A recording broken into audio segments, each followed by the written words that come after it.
for today's video. Nandito nga yung kapatid ko dito sa may eskwelahan namin. Naki-meeting nga kasi itong nanay ko, kaya ito naman kapatid ko ay sumama rin.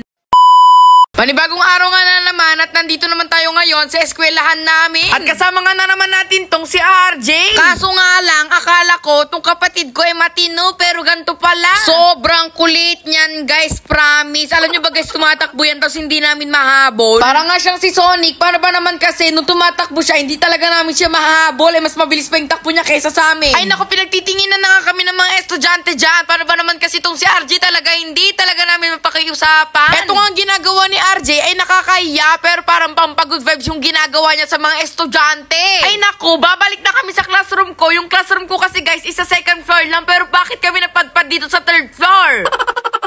Lahat ng nangyayari dito sa amin ngayon guys ay gagagawa ni RJ yan lahat, promise. At isa pa, alam niyo ba guys na si RJ talagang pinakamatibay sa amin kasi takbo siya ng takbo, hindi siya napapagod.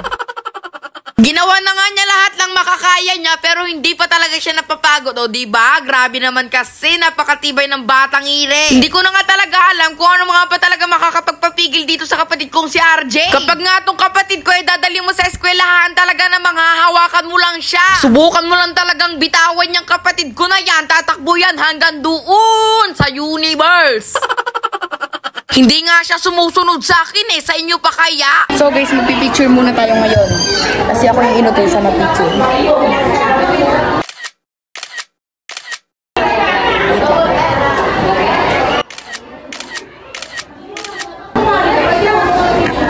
Tignan nyo kasi guys, oh. Oh.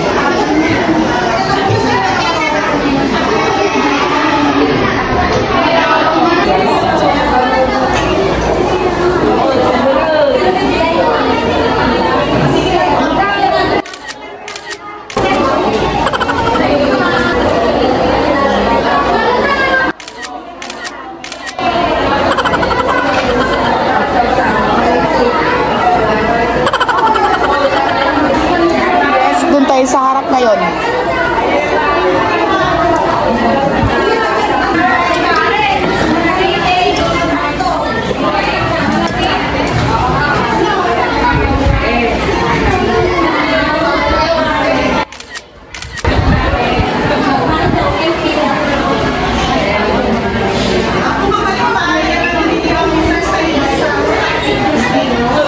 So guys, pagkatapos ko mag-picture-picture, syempre, umakyat naman kami sa ibang destinasyon with my kapatid.